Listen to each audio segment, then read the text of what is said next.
My research is mainly about both methodology and authoritarian politics, especially politics in China. The paper I submit to AJPS, it's a substantive paper about Chinese politics. We're really flattered, and we feel really humbled. Actually, there's so many great papers out there. It's kind of crazy.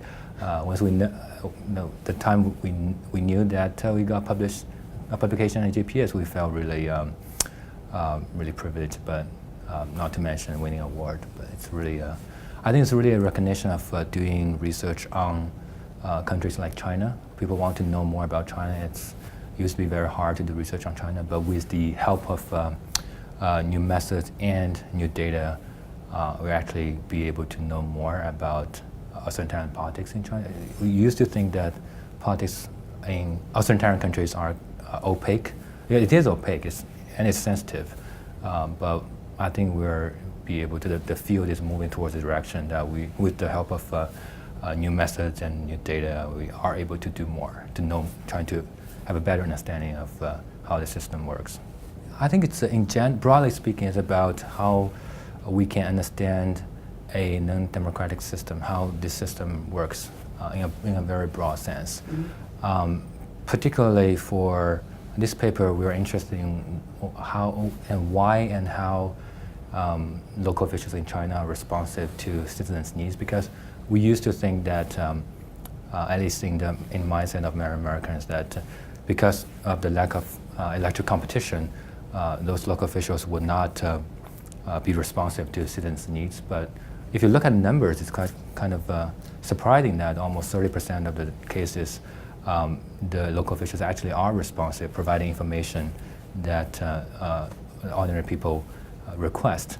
That number is comparable to the number in the US. If you contact a congressman or congresswoman, there's about 30% of chance you're going to be able to get through. But the number is similar in China in different context, but the incentive structure is very different. I think the entire China field and comparative politics on in authoritarian politics want to know where this country is heading toward, where China is heading toward. It's such an important question per se. China, because of its scale and because so many relative changes of power globally, and technological change, societal change in China, we're trying to understand where this country is heading to. It has huge consequences for both, for not only China but also the world in general. So that's the elephant in the room. But what we can do is to try to do more science-based, evidence-based research to understand how this system works. To be more specific, we want to understand how officials in China, non-elected officials, what is their incentive and what motivates them to work. And of course, we know there are a lot of institutional deficits as well in that system, in the lack of meaningful elections. But that doesn't mean officials don't have incentive. It's just a top-down kind of incentive, not bottom-up due to electoral pressure. So it's a different system. We want to understand what motivates these people and what kind of societal change of ordinary people, like how their ideas and how their material interests change because of societal change. Because this country, of course, is getting richer and the economy scale getting bigger. Mm-hmm. Ultimately, we want to understand where it's heading to politically and economically, and has huge consequences with relations with the rest of the world. The challenges, I think, is still the data quality is not as high as that in the U.S. Mm-hmm. And the system is very opaque, still very opaque, and a lot of information we don't know, especially at elite level, very high level. We don't know much about how the system works. Like for American Congress, we know much more. The rules are much clearer. In China, we kind of engage in this guesswork a lot of time. But the good thing is that because of the advancement of the field, we are able to collect more data, some data like text or what they say and what the newspapers say, for example. And we have better methods, like what we have been doing, experiments in the field or in the lab or other kind of methods using observational data. So because of the advancement in the methods and the availability of the data, I think we are able to know more about this supposedly opaque system, and to say more about how things works in China. While we were doing this experiment, I was still a grad student at MIT, and I very much appreciate the support by the department. We have some seed fund, not a huge amount of money, but enough to get this project going. And we have each quarter of this project have some money. Or put them together and actually get this going. It's amazing. I think I really appreciate the kind of collegial environment in MIT Political Science Department.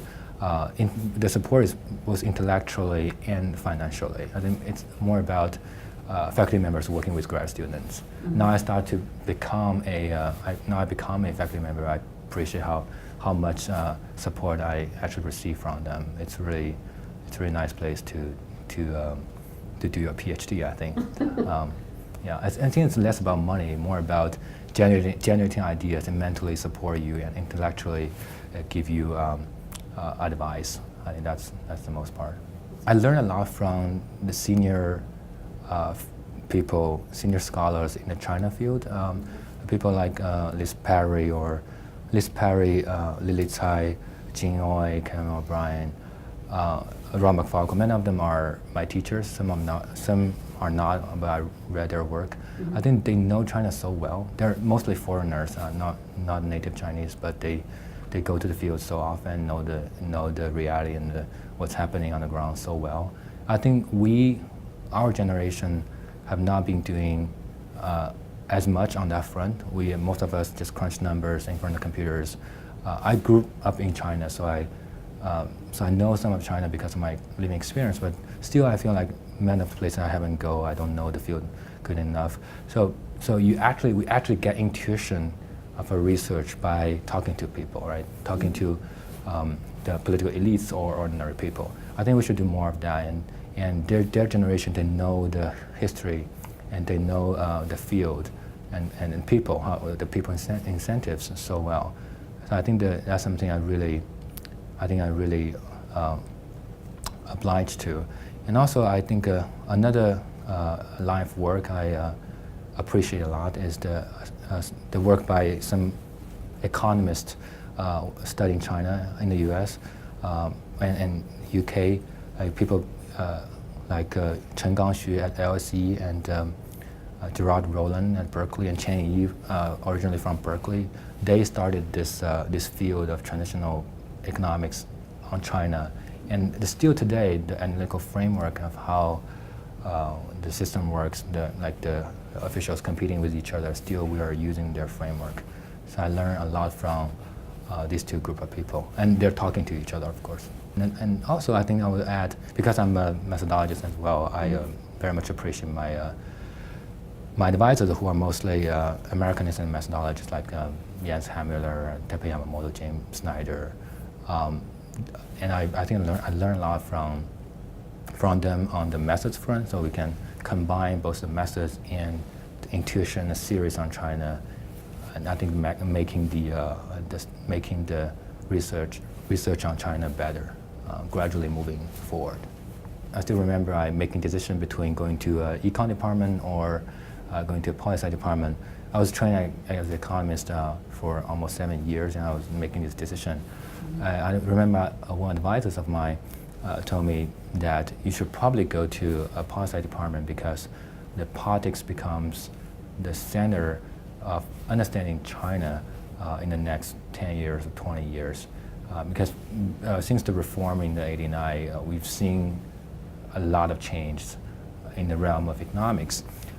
But maybe as any other country, politics always play a role of distributing, allocating resources, especially in the circumstance of China. So every economy issue is a political economy issue. And that's why politics becomes so important for the study of China. But I think it's similar in the U.S. as well, even it's a much more market-based economy. One project I was working on right now and presenting in this conference is using social media data to scale ideology in China. Because you cannot do survey for certain people, asking them sensitive questions in China, or you cannot reach these people. But they're talking on social media, and social media are available in China. We can just get the data for free and figure out who may be ideologically more conservative, who may be ideologically more liberal. We cannot imagine to do this 10 years ago because social media did not exist, and we don't have the method to analyze such data. With the help of data, we can actually say a lot of things with the support of evidence. That's one thing. The other thing is our understanding of a foreign country usually is simplistic.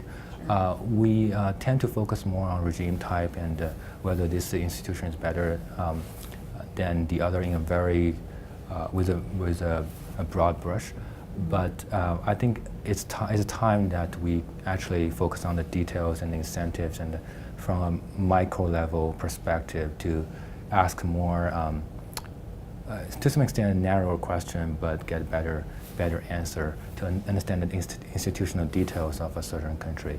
That can help us not only Chinese decision makers, but also to understand their country better, but also U.S. decision makers to understand what are the ideas of Chinese people and what are the incentives of Chinese officials. I think this information can help them make make better decisions in their foreign policies, so on and so forth. But I think we do want to know. I think the next century will be. We are at a very critical moment. That people want to know what's happening on the other end of the world. And I think the Chinese are doing a lot of research on the U.S. as well. And because of the data availability, transparency in the U.S., a lot of things can be answered by data on U.S. politics and U.S. society as well. And we want to do the same thing on China as well. We want to, as a Chinese, I want to understand my own country better, but I think it has a positive spillover for policymakers in the U.S. as well. I always feel like I'm so lucky on many fronts. I receive pretty good education, like basic education in China, and I have the opportunity to pursue a higher degree in the U.S. So I benefit the advantage of both of education system in both countries. And I'm also lucky in the sense that it's the right moment. It's the great time for us to study politics in such a nice environment. Studying politics in China still is kind of hard because for understandable reasons it's sensitive.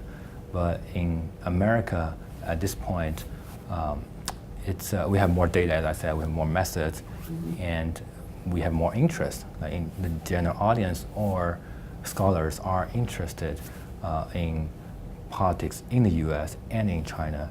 So I think it's a great time for young people to study politics with the help of the newly available methods and data.